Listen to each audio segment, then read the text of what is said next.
স্বাস্থ্যবিধি নিয়ে। তোমরা নিশ্চয়ই কাগজ কলম নিয়ে বসেছ। তোমরা কিন্তু এই ভিডিওগুলো দেখার সময় অবশ্যই কাগজ কলম এবং বই নিয়ে বসবে। তোমরা তোমাদের খাতায় লিখে নাও স্বাস্থ্যবিধি। এবার এই ছবিগুলো তোমরা লক্ষ্য করো। প্রথম ছবিতে দেখা যাচ্ছে যে খাবারের ওপর মাছি কিন্তু ভনভন করছে, তাই না? এখানে ছবিতে তোমরা কি দেখতে পাচ্ছ? যে পুকুরে ময়লা পানি, তাই না? আবার এই ছবিতে যে শিশুটি মুখে হাত দিয়েছে, এখানে কি দেখতে পাচ্ছি? যে একজন রুমাল বা টিস্যু দ্বারা কিন্তু নাক মুছছেন, তাই না? এই ছবিগুলো দ্বারা আমরা কি বলতে পারি? এই ছবিগুলোর দ্বারা আমরা এখানে দেখতে পাচ্ছি যে আমাদের চারপাশে অসংখ্য জীবাণু ছড়িয়ে আছে। দূষিত পানি পান করলে বা দূষিত খাবার খেলে রোগ জীবাণু আমাদের শরীরে প্রবেশ করে। যেমন আমরা যদি এই খাবারটি খাই, অর্থাৎ মাছি এখানে ভনভন করছে, তাই না? এই খাবার যদি আমরা খাই তাহলে আমাদের দেহে কি পড়বে? জীবাণু প্রবেশ করবে। আবার নোংরা বা ময়লা অপরিষ্কার পানি যদি আমরা খাই তাহলেও কিন্তু আমাদের দেহে জীবাণু প্রবেশ করবে। ময়লা হাতে চোখ ঘষলে কিংবা অপরিষ্কার হাত মুখে দিলেও জীবাণু দেহে ঢুকতে পারে এবং তখন আমরা কি হয়ে পড়ি? তখন আমরা অসুস্থ হয়ে পড়ি। সুপ্রিয় শিক্ষার্থী বন্ধুরা, আমরা এখানে কি দেখলাম? যে ময়লাযুক্ত খাবার বা অপরিষ্কার পানি অথবা ময়লাযুক্ত হাত অথবা আমরা যদি কোনো কারণে নোংরা বা অপরিষ্কার হাত যদি চোখে ঘষি তাহলে আমাদের দেহে জীবাণু প্রবেশ করতে পারে। প্রিয় শিক্ষার্থী বন্ধুরা, এখানে আমরা দেখতে পাচ্ছি জীবাণু।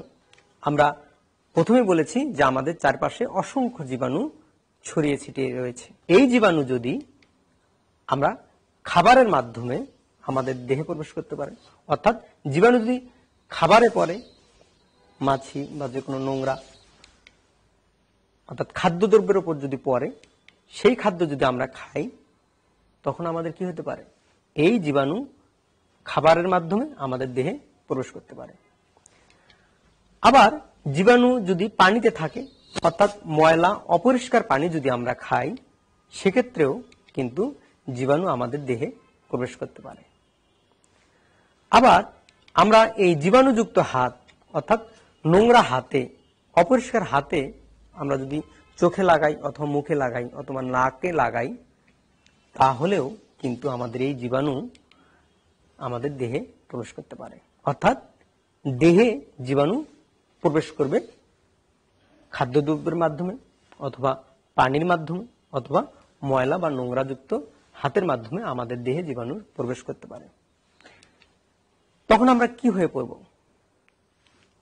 দেহে যদি জীবাণু প্রবেশ করে তখন আমরা অসুস্থ হয়ে পড়ব। প্রিয় শিক্ষার্থী বন্ধুরা, অতএব আমরা দেখতে পাচ্ছি কিন্তু রোগ সৃষ্টি হচ্ছে।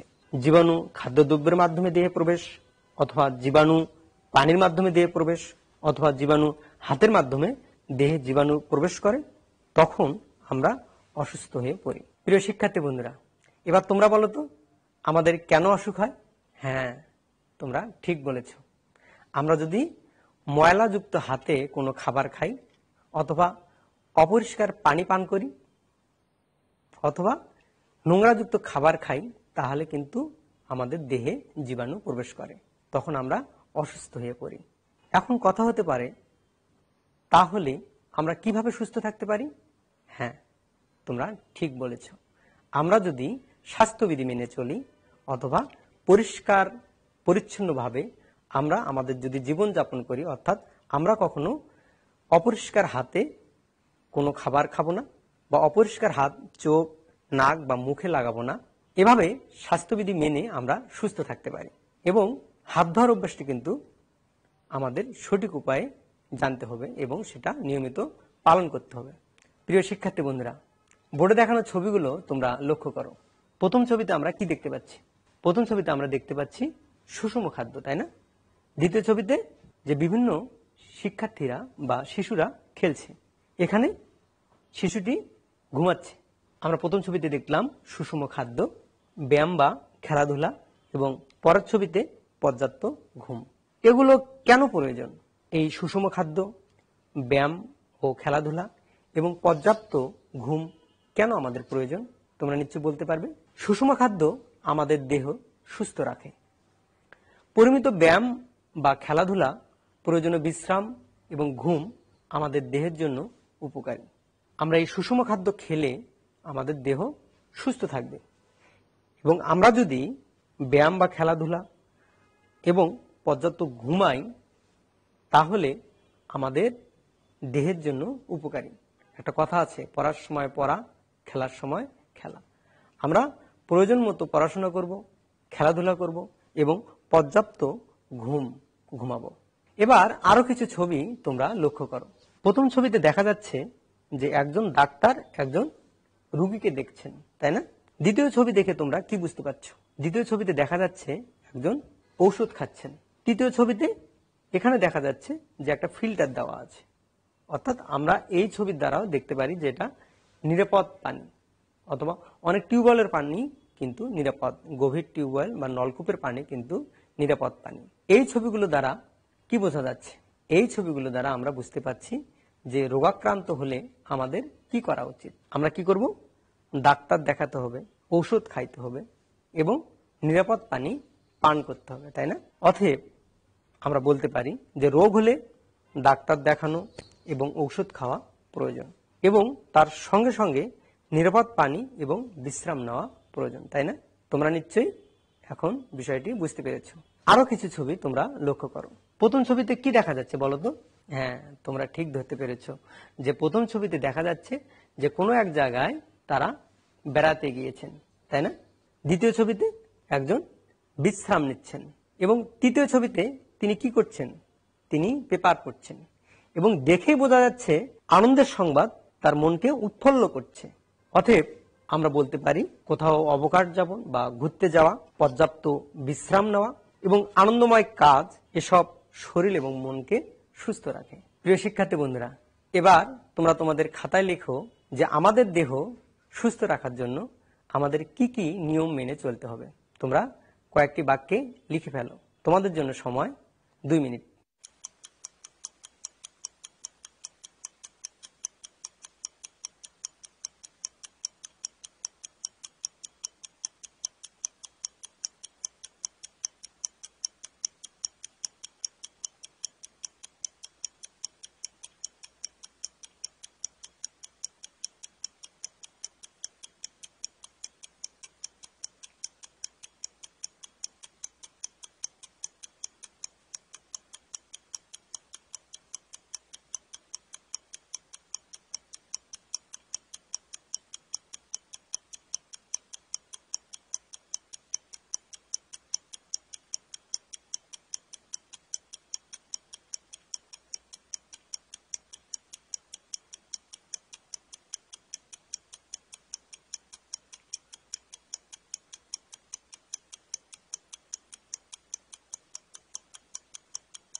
তোমরা নিশ্চয়ই এতক্ষণে লিখে ফেলেছো আমাদের দেহ সুস্থ রাখার জন্য আমাদের কি কি নিয়ম মেনে চলা উচিত। সুপ্রিয় শিক্ষার্থী বন্ধুরা, তোমরা তোমাদের প্রাথমিক বিজ্ঞান বইয়ের 53 এবং 54 পৃষ্ঠা বের করো। এখানে স্বাস্থ্য এবং রোগ, দেহ সুস্থ রাখা, এই বিষয়টুকু তোমরা পড়ো। তোমাদের জন্য নির্ধারিত সময় 2 মিনিট।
এতক্ষণে নিশ্চয়ই তোমাদের পড়া হয়ে গেছে।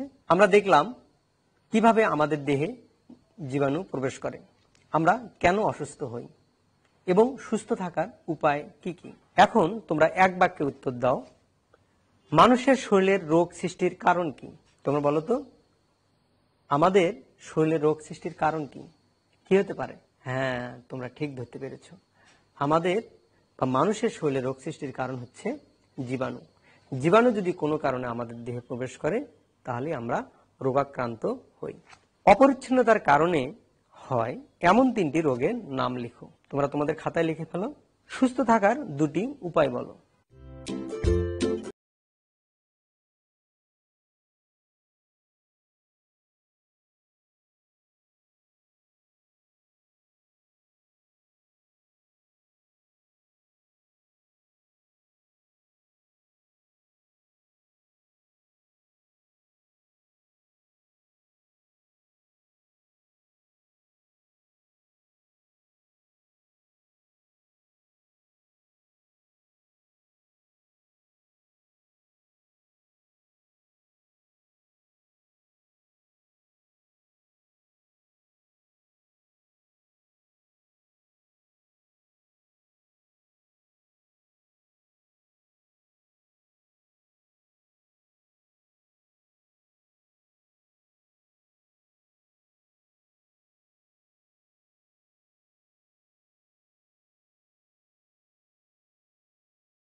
একজন থেকে আরেকজনে ছড়াবে, তার থেকে অন্যজনে, এর থেকে রক্ষা নাই।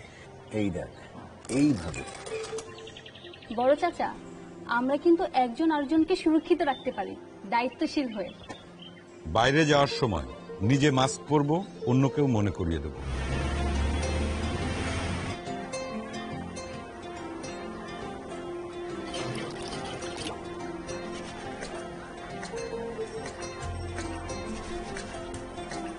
কিছুক্ষণ পর পর 20 সেকেন্ড ধরে সাবান ও পানি দিয়ে 2 হাত ধুয়ে নিজেকে ও পরিবারকে সুরক্ষিত রাখুন।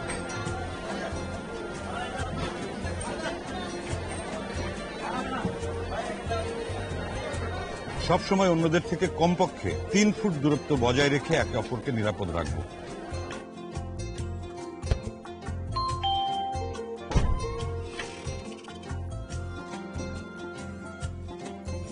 চিন্তা করবেন না আপা, ভাই সুস্থ হয়ে যাবে। সহমর্মী হয়ে এগিয়ে এসে একে অন্যের শক্তি বাড়াবো। এভাবেই আমরা দায়িত্বশীলতার সাথে কাটিয়ে উঠতে পারবো এই দুঃসময়। আপনিও দায়িত্বশীল হয়ে নিজের ও অপরের সুরক্ষা নিশ্চিত করুন। একে অপরের সুরক্ষায় আমরা দায়িত্বশীল সবসময়।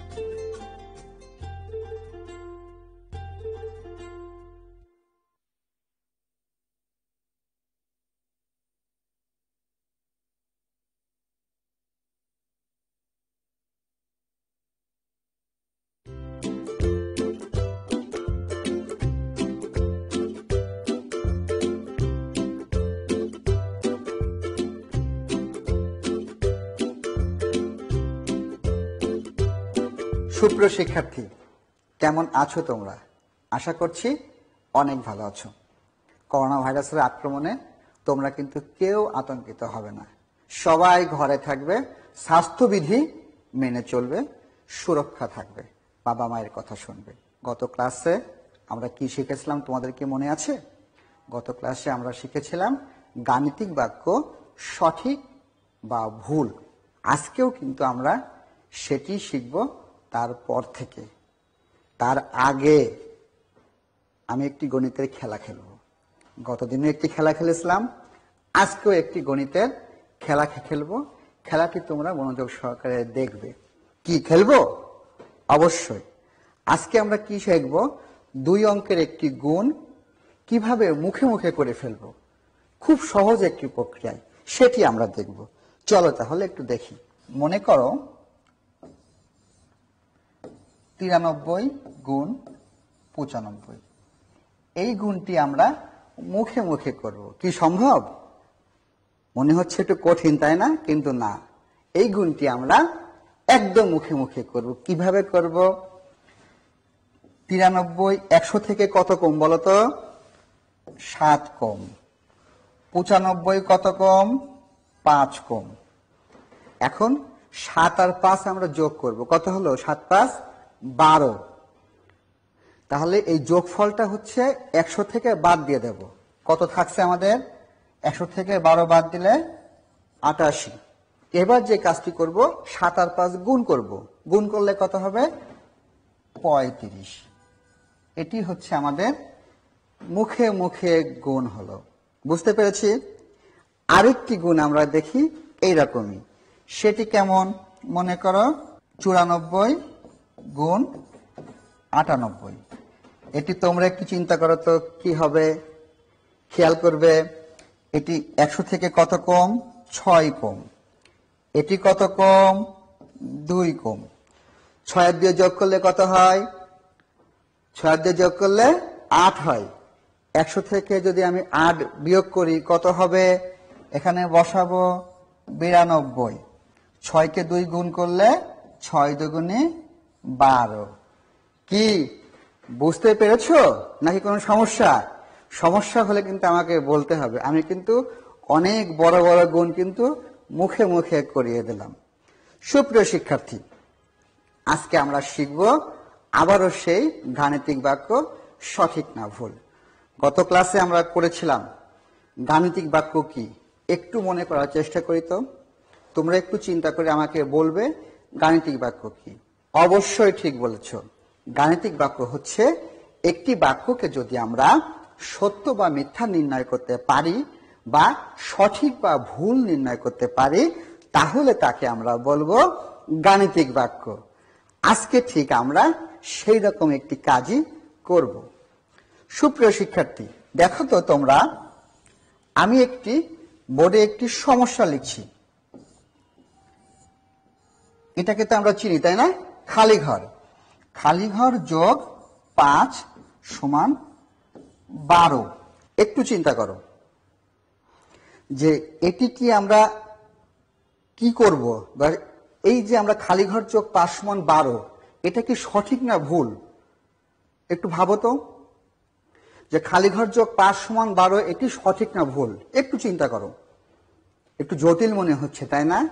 কারণ এই খালি ঘরে কত বসবে তা কিন্তু আমরা কেউ জানি না। জানি? আমরা কিন্তু জানি না। তার মানে এই যে বাক্যটি আমি লিখলাম, এই বাক্যটি সঠিক না ভুল তা কিন্তু আমরা বলতে পারবো না। কেন পারবো না? আমি যদি এখানে খালি ঘরের মান আমি যদি 5 লিখি, তাহলে 5 যোগ 5 সমান 10 হবে। সমানের ডান দিকে ছিল 12, তাহলে কিন্তু এটি তখন ঠিক নয়। তার মানে এই খালি ঘরে কত বসবে সেটি কিন্তু আমরা বলতে পারছি না। তার মানে এটি একটি জটিল প্রক্রিয়া। অর্থাৎ যেটা আমরা সঠিক বা ভুল নির্ণয় করতে পারবো না, সেটিকে কিন্তু আমরা বলবো হচ্ছে খোলা বাক্য। আমরা একটি নতুন শব্দ শিখলাম, সেটি হচ্ছে খোলা বাক্য। তাহলে তোমরা একটু ভাবো তো যে গাণিতিক বাক্য এবং খোলা বাক্য এই দুইটার মধ্যে মিল অমিল কোথায়? একটু চিন্তা করো। গত ক্লাসে আমরা বলেছিলাম যে বাক্যটি সঠিক বা ভুল নির্ণয় করতে পারি তাকে আমরা বলছি গাণিতিক বাক্য। এখন কি বললাম? যে বাক্যটিকে আমরা সঠিক বা ভুল নির্ণয় করতে পারি না তাকে আমরা বলছি খোলা বাক্য। এই যে খালি ঘর দেখছি, এই খালি ঘরকে কিন্তু আমরা বলবো হচ্ছে অজানা একটা রাশি, অজানা একটা মান। এখানে কত বসবে? এখানে ক যোগ 5 সমান 12, এটা এরকমও হতে পারে। এই ক কিন্তু একটা অক্ষর প্রতীক। ক একটা অক্ষর প্রতীক। যোগ 5। এখন যদি আমরা এই ক এর মানটি বের করতে চাই, যে ক এর মানটি কত হবে, এটি আমরা বের করব। কিভাবে করতে পারি? প্রথমে যদি আমি ক এর মানটি 1 ধরি, তাহলে কত হবে? 1 + 5 = 6, সঠিক নয়। যদি আমি 2 ধরি, খেয়াল করো, 2 + 5 সমান কি 12? না। যদি আমরা 3 ধরি, 3 + 5 সমান কি 12? তাও 12 না। যদি আমরা 4 ধরি, 4 + 5 তাও কিন্তু 12 নয়। যদি আমরা 5 ধরি, 5 + 5 সেটিও কিন্তু আমাদের 12 নয়। আমরা যদি 6 ধরি, 6 + 5, 6 + 5 কত হয় দেখো তো? 6 + 5 = 11। যদি আমরা 7 ধরি, 7 + 5 সমান কিন্তু আমাদের 12। তার মানে আমরা কি পেলাম? যে কয়ের মান যদি আমরা 7 বসাই তাহলে কিন্তু এটি 12 হয়। অর্থাৎ আমরা খালি ঘরে কিন্তু কত বসাতে পারি? 7 বসাতে পারি। অর্থাৎ এই যে খালি ঘরে এখানে যদি আমরা 7 বসাই তাহলে কিন্তু এই বাক্যটি সঠিক হয়। 7 বাদে যদি আমি অন্য কোনো সংখ্যা প্রতীক বসাই, তাহলে কিন্তু এটি সঠিক হবে না, তখন এটি ভুল হবে। তার মানে আমরা কি বুঝতে পারছি? আমরা কিন্তু বুঝতে পারছি যে এটি কিন্তু একটি গাণিতিক বাক্য। আমি যদি এটিকে মুছে ফেলি, মনে করো এখানে আমার 7 নাই, তখন কিন্তু এটি খোলা বাক্য। বাট এই খোলা বাক্যটিও কিন্তু একটি গাণিতিক বাক্য। এটি কিন্তু তোমরা মাথায় রাখবে। এই খোলা বাক্যটিও কিন্তু গাণিতিক বাক্য। বাট এই গাণিতিক বাক্য, এটিও কিন্তু একটি গাণিতিক বাক্য। এই গাণিতিক বাক্যটি কিন্তু খোলা বাক্য নয়। তার মানে আমরা কি বলতে পারি? আমরা বলতে পারি সব খোলা বাক্যই কিন্তু গাণিতিক বাক্য, বাট সব গাণিতিক বাক্য কিন্তু খোলা বাক্য নয়। এই যে প্রক্রিয়া আমরা বের করলাম, এইভাবে বের না করেও আমরা অন্যভাবে একটু করতে পারি। সেটি কেমন? সেটি হচ্ছে খালি ঘর যোগ 5 = 12।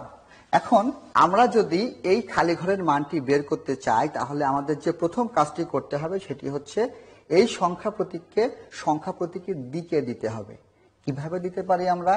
যে সমানের বাঁ দিকের সংখ্যা প্রতীককে যদি সমানের ডান দিকে আমি নিয়ে যাই তাহলে এর চিহ্নের একটু পরিবর্তন ঘটবে। এটি যোগ আকারে ছিল, যখন ডান দিকে যাবে তখন এটি বিয়োগ হবে। সেক্ষেত্রে আমরা কি করতে পারি? খালি ঘর সমান 12 - 5 সমান 7, অর্থাৎ 12 - 5 সমান 7। এবার আমরা আরেকটি সমস্যা দেখব, সেটি হচ্ছে খালি ঘর যোগ 9 = 15। এটির ক্ষেত্রে আমরা কি করতে পারি? আমরা কিন্তু এইভাবেও করতে পারি। প্রথমে 9 এর মান যদি আমি 1 বসাই, 9 এর 1 যোগ করলে 10 হয়। যদি 2 বসাই 11 হয়। যদি 3 বসাই 9 + 3 = 12 হয়। যদি 4 বসাই 9 + 4 = 13 হয়। আমি যদি 5 বসাই, 5 + 9, খেয়াল করো, 5 + 9 এটি কিন্তু হচ্ছে 14। এটি কিন্তু হচ্ছে ভুল, এটি কিন্তু সঠিক না। বাট আমি যদি 6 বসাই তাহলে কি হবে? 6 + 9 = 15। এটি কিন্তু সঠিক বাক্য। তার মানে আমরা কি বলতে পারলাম? যে এই খালি ঘরে আমি কত মান বসাবো তার উপর নির্ভর করবে এই বাক্যটি সঠিক না ভুল। এটিকে যদি আমি সাধারণভাবে সমাধান করার চেষ্টা করি তাহলে কিরকম করতে পারি? আমি যদি এটিকে এভাবে করার চেষ্টা করি, খেয়াল করবে, খালি ঘরের মানটি বের করব। খালি ঘর সমান আমরা কি লিখতে পারি?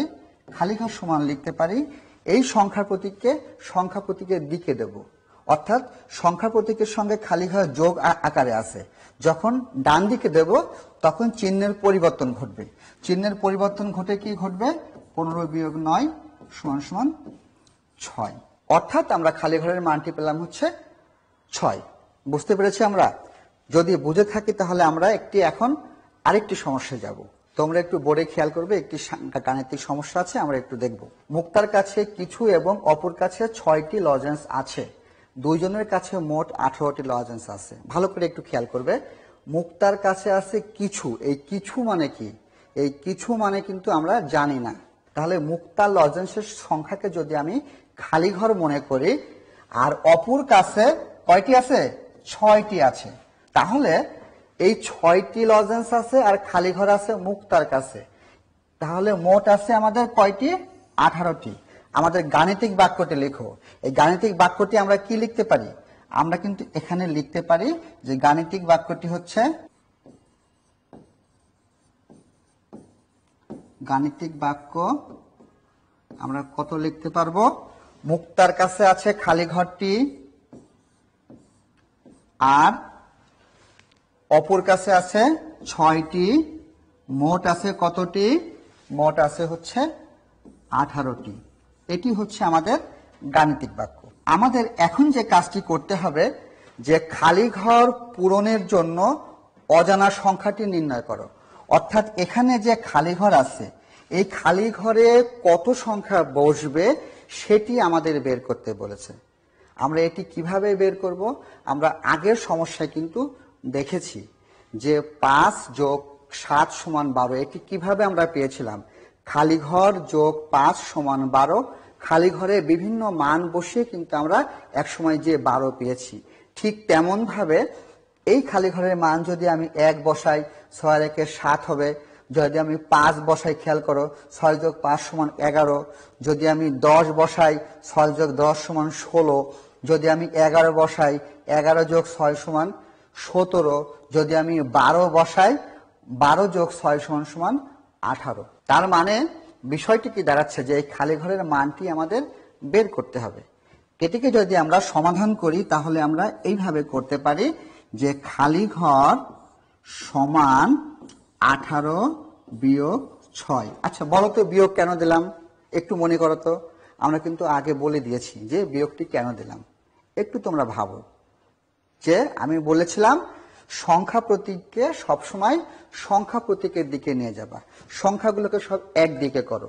এই 6টি খালি ঘরের সঙ্গে যোগ আকারে ছিল। যখন তুমি এই 6টিকে সমানের ডান দিকে দিয়ে দিচ্ছ, তখনই কিন্তু এই চিহ্নের পরিবর্তন ঘটছে। অর্থাৎ 18 বিয়োগ 6 সমান কত হবে? 12 হবে। অর্থাৎ খালি ঘরের মান যদি আমি 12 বসাই, তাহলে এই গাণিতিক বাক্যটি সত্য হবে। তার মানে আমরা কি পেলাম? এই অজানা সংখ্যাটি পেলাম হচ্ছে 12। অতএব বলতে পারি অজানা সংখ্যাটি কত? আমাদের 12 আমরা পেয়ে গেলাম। বুঝতে পেরেছি সুপ্রিয় শিক্ষার্থী? আরেকটি সমস্যা তোমরা দেখতে পাচ্ছ। তোমার কাছে 21টি বড়ই ছিল, যা থেকে কিছু বড়ই বন্ধুরা খেয়ে ফেলায়, আর 14টি অবশিষ্ট আছে। খেয়ে ফেলা বড়ের সংখ্যা খালি ঘর ধরে একটি গাণিতিক বাক্য লেখো। অজানা সংখ্যা নির্ণয় করো। এই হচ্ছে আমাদের আজকের সমস্যা। আমরা এই সমস্যাটিকে এখন সমাধান করব। তার আগে তোমাদেরকে চিন্তা করতে হবে সমস্যার ভিতরে কি বলেছে সেটি আমাদেরকে বের করতে হবে। সমস্যার ভিতরে বলেছে যে খেয়ে ফেলা বড়ের সংখ্যা অজানা। এটি কিন্তু অজানা সংখ্যা, খালি ঘর। এই অজানা সংখ্যা ধরে একটি গাণিতিক বাক্য তৈরি করতে হবে। তার মানে কি বলছে? যে বড়ই ছিল 21টি, সেখান থেকে কিছু বড়ই খেয়ে ফেলেছে। খেয়ে ফেলার পরে তার কাছে বড়ই আছে আর হচ্ছে 14টি। সুপ্রিয় শিক্ষার্থী, আমরা গাণিতিক বাক্যটি কি হবে একটু দেখি।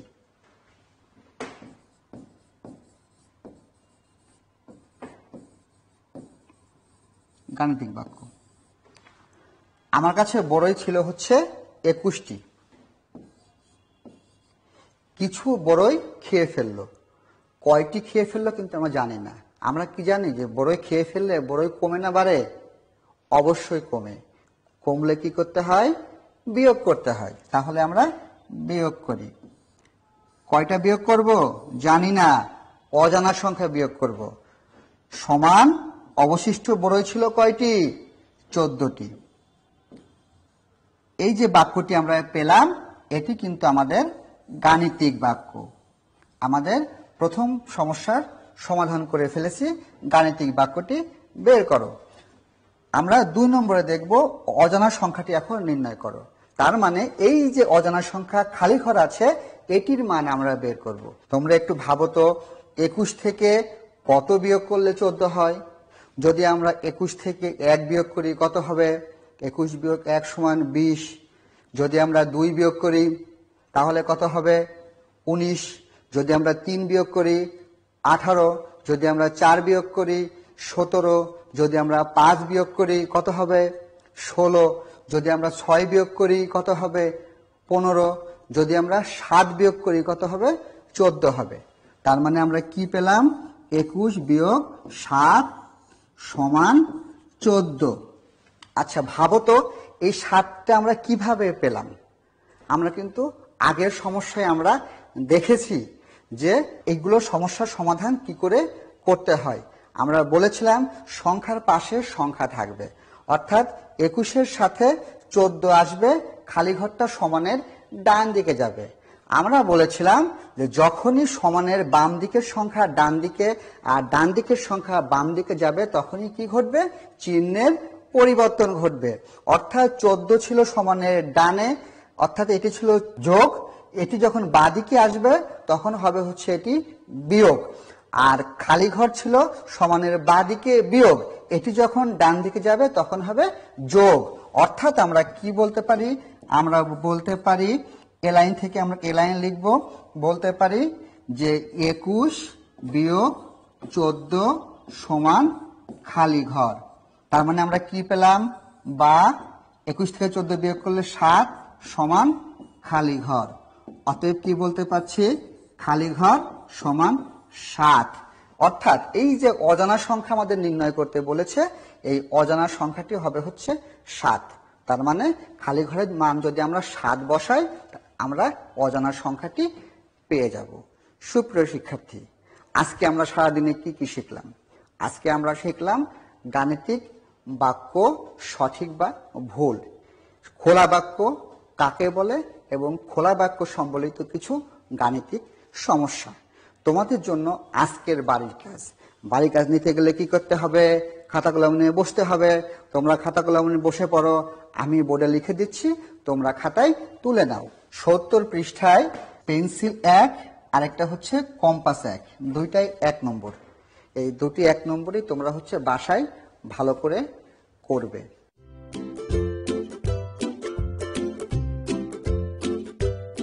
সুপ্রিয় শিক্ষার্থী, তোমরা মন দিয়ে পড়বে। বিদ্যালয় খুললে অবশ্যই তোমার শিক্ষকের কাছে বাড়ির কাজ দেখাবে। ঘরে থাকবে, স্বাস্থ্যবিধি মেনে চলবে, নিজেরাও সুরক্ষায় থাকবে, সবাইকে সুরক্ষায় রাখবে। ধন্যবাদ সবাইকে।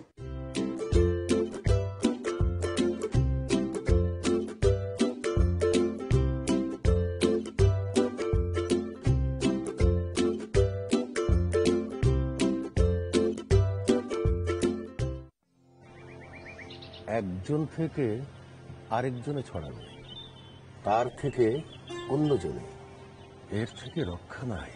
এই দেখ, এইভাবে। বড় চাচা, আমরা কিন্তু একজন আরেকজনকে সুরক্ষিত রাখতে পারি দায়িত্বশীল হয়ে। বাইরে যাওয়ার সময় নিজে মাস্ক পরবো, অন্যকেও মনে করিয়ে দেবো।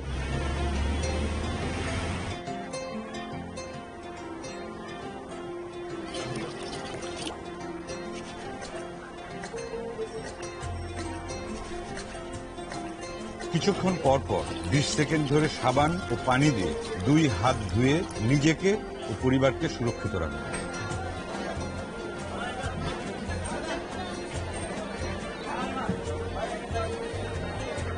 সবসময় অন্যদের থেকে কমপক্ষে 3 ফুট দূরত্ব বজায় রেখে একে অপরকে নিরাপদ রাখবো।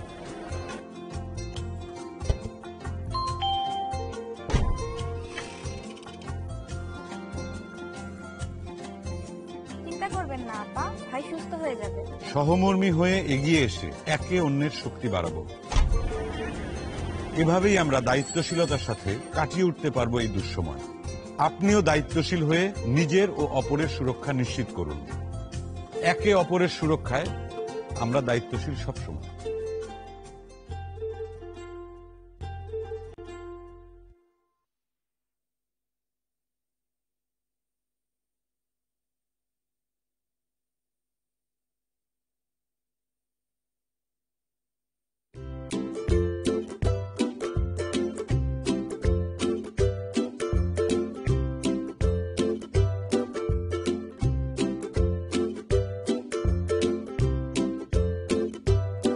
শিক্ষার্থী বন্ধুরা, তোমরা কেমন আছো?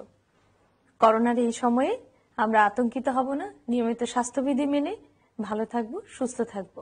5ম শ্রেণীর বিজ্ঞান পাঠে তোমাদের সবাইকে স্বাগত জানাচ্ছি। আজকে আমরা পড়ব অধ্যায় 7 স্বাস্থ্যবিধি। আমরা আমাদের পাঠের শুরুতেই জানব স্বাস্থ্যবিধি কি। শিক্ষার্থী বন্ধুরা, সুস্থ থাকার জন্য আমাদের স্বাস্থ্যবিধি মেনে চলতে হয়।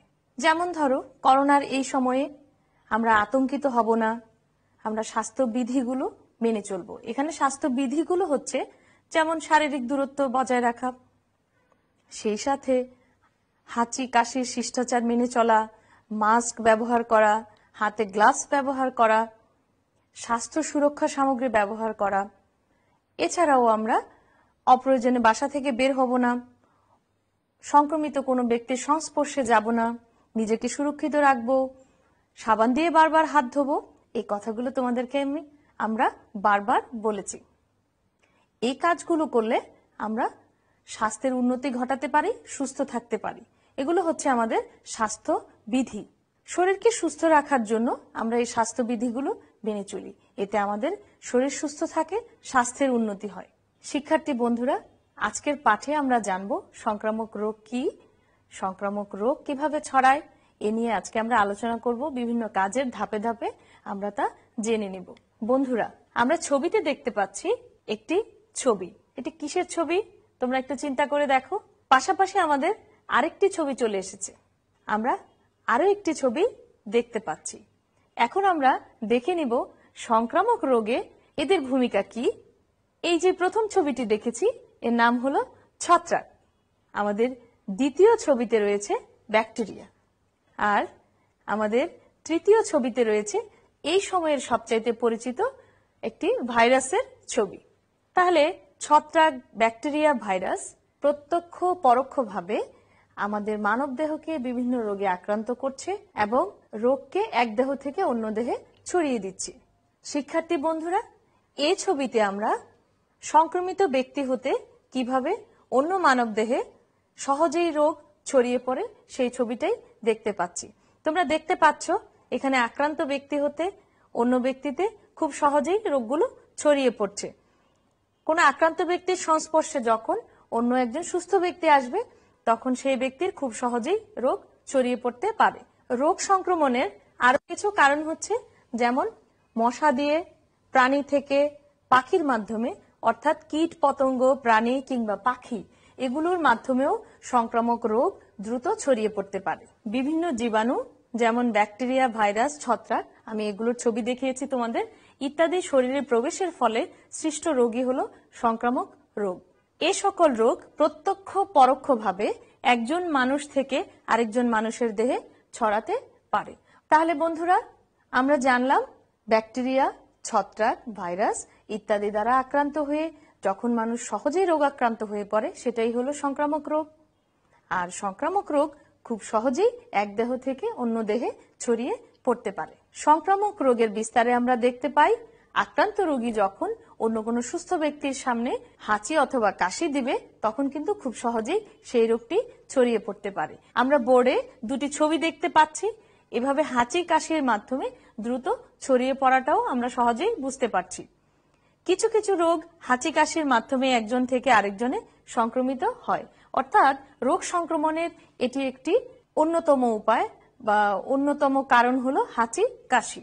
বন্ধুরা, তোমরা বোর্ডে দেখতে পাচ্ছ হাঁড়ি পাতিল তৈজসপত্রের ছবি।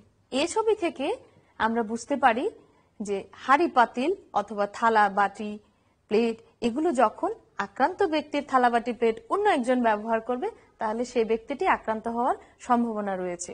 তাহলে রোগ সংক্রমণের এটি একটি কারণ হিসেবে আমরা পাই যে আক্রান্ত ব্যক্তির থালা, বাসন, প্লেট অন্য সুস্থ ব্যক্তি ব্যবহার করতে পারে না। যখন ব্যবহার করবে, তাতে সংক্রমিত হওয়ার সম্ভাবনা খুবই প্রবল থাকবে।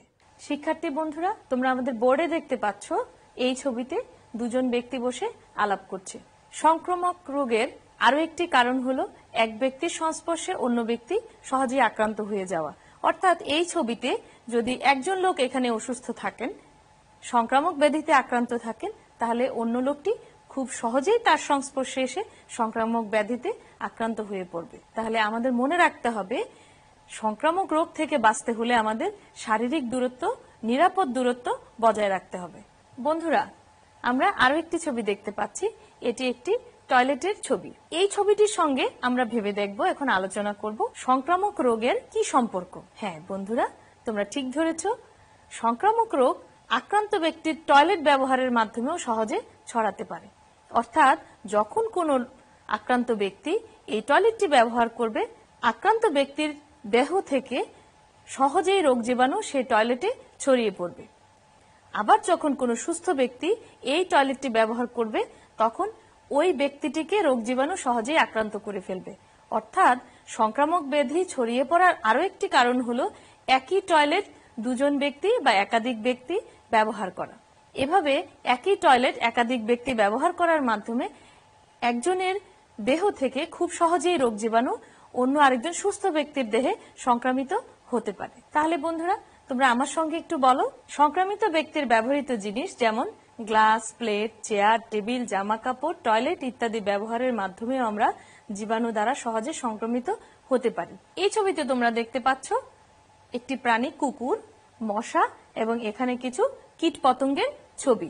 তাহলে এবার ভেবে দেখি এই ছবির সঙ্গে সংক্রামক রোগের সম্পর্কটা কি হতে পারে। বন্ধুরা, তাহলে পূর্বের ছবির মতো এই ছবিতেও আমরা পাচ্ছি কুকুর থেকে, মশা থেকে কিংবা বিভিন্ন কীট পতঙ্গ যখন কোনো সুস্থ ব্যক্তির সংস্পর্শে আসবে, তখন আক্রান্ত ব্যক্তির জীবাণু খুব সহজেই তার মাঝে ছড়িয়ে দিতে পারে। এতে সুস্থ ব্যক্তিটিও খুব সহজে সংক্রমিত হতে পারে। তাহলে বন্ধুরা, আমাদের এই ছবির এই যে কীট পতঙ্গ, মশা এবং প্রাণীগুলো আমাদের রোগ সংক্রমণের অন্যতম বাহক। বন্ধুরা, এখন আমরা বোর্ডে ছবি দেখছি জীবাণুযুক্ত এবং ময়লাযুক্ত পানি খাওয়া। এখানে দেখছি আমাদের আবর্জনাযুক্ত খাবার গ্রহণ করছে কেউ, নোংরা পরিবেশে এখানে মানুষ জীবন ধারণ করছে। এই ছবিগুলো থেকে আমরা ধারণা করতে পারি এই কারণগুলো কিংবা এই পরিবেশের সম্মুখীন হয়েও কোনো ব্যক্তি সহজেই সংক্রমিত হতে পারে, রোগাক্রান্ত হতে পারে। শিক্ষার্থী বন্ধুরা, এই পাঠে আমরা পেয়েছি সংক্রামক রোগ কি, বিভিন্ন জীবাণু, ছত্রাক, ভাইরাস, ব্যাকটেরিয়া এ সকল দ্বারা যখন খুব সহজেই কোনো সুস্থ ব্যক্তি রোগাক্রান্ত হয়ে পড়ে, তখন সেটাই হলো সংক্রামক রোগ। সংক্রামক রোগ খুব সহজেই একজন মানুষের দেহ হতে অন্য দেহে সহজেই সংক্রমিত হয়ে যায়।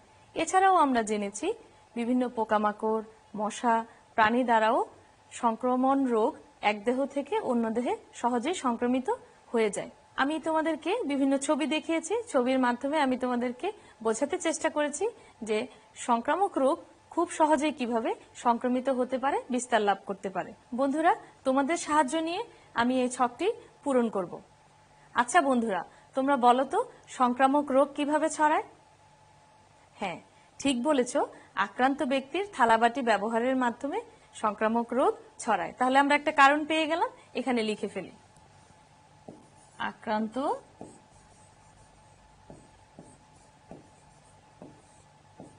আক্রান্ত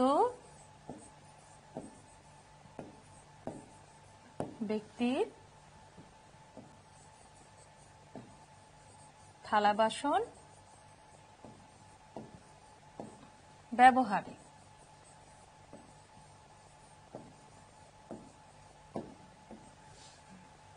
এই তো চমৎকার হয়েছে। বন্ধুরা, তোমরা এবার আমাকে আরো একটি কারণ বলো কিভাবে সংক্রামক রোগ ছড়ায়। হ্যাঁ, ঠিক ধরেছ, মশা মাছির মাধ্যমে। অর্থাৎ মশা মাছি আক্রান্ত ব্যক্তির শরীর থেকে সুস্থ ব্যক্তির শরীরে সেই রোগ জীবাণুটি পৌঁছে দেয়। মশা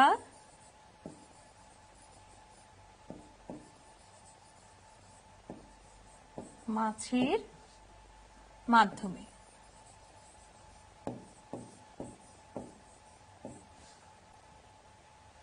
চমৎকার হয়েছে।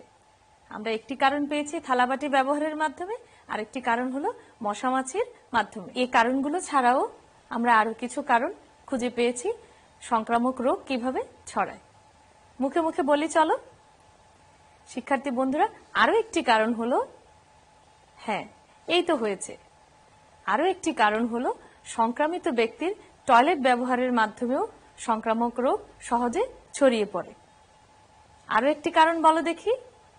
হ্যাঁ এই তো হয়েছে, আমরা ছবিতে দেখেছি যে দূষিত পানি পান করার মাধ্যমেও সংক্রামক রোগ সহজে ছড়ায়। আরো দেখেছি আবর্জনাযুক্ত পরিবেশে বসবাসের ফলে সংক্রামক রোগ সহজে ছড়িয়ে পড়ে। শিক্ষার্থী বন্ধুরা, এই পাঠে আমরা সংক্রামক রোগ কিভাবে খুব সহজেই ছড়িয়ে পড়ে তা জেনেছি।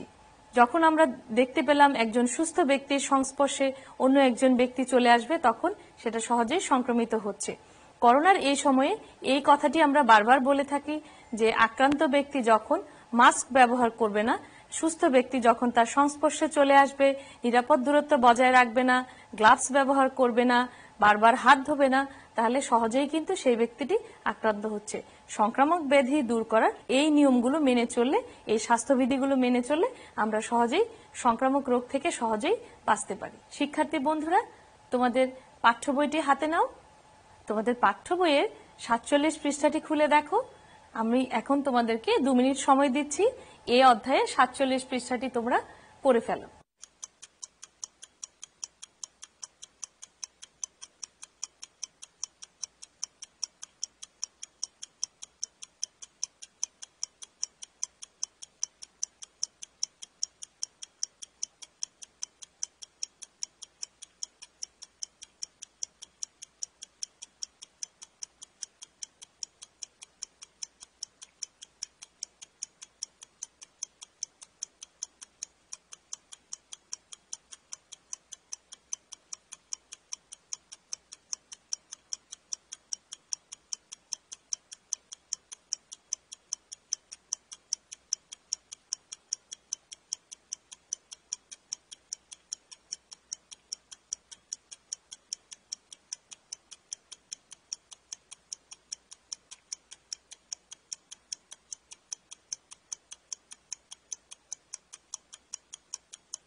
শিক্ষার্থী বন্ধুরা, তোমাদের ধন্যবাদ। আমরা 47 পৃষ্ঠাটি পড়ে ফেলেছি। চলো এবার আমরা আমাদের বাড়ির কাজটি বুঝে নিই। শিক্ষার্থী বন্ধুরা, আজকের বাড়ির কাজটি তোমাদের খাতায় তুলে নাও। আমাদের বাড়ির কাজে থাকছে 1. সংক্রামক রোগ কাকে বলে, 2. সংক্রামক রোগের 2টি কারণ লিখো, 3. সংক্রামক রোগ সৃষ্টির জন্য দায়ী 2টি জীবাণুর নাম লেখো।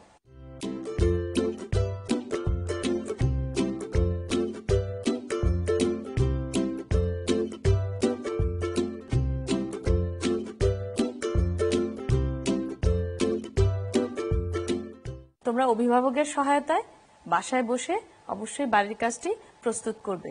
স্কুল যখন খুলবে তোমার বিজ্ঞান শিক্ষককে সেই বাড়ির কাজটি দেখাবে। সম্মানিত অভিভাবক বৃন্দ, শিশুরা পুরো সময় জুড়েই এখন আপনাদের কাছে আছে। স্বাস্থ্যবিধি মেনে আশা করি শিশুরা বাসায় ভালো থাকবে। তার পাশাপাশি আপনারা শিশুদের পড়াশোনার প্রতি মনোযোগী হবেন, পাশে বসে বাড়ির কাজটি শেষ করবেন। শিক্ষার্থীবৃন্দ, সবাই স্বাস্থ্যবিধি মেনে আশা করি ভালো থাকবে, সুস্থ থাকবে। পরবর্তী ক্লাসে তোমাদের সঙ্গে আবার দেখা হবে। সবাইকে ধন্যবাদ।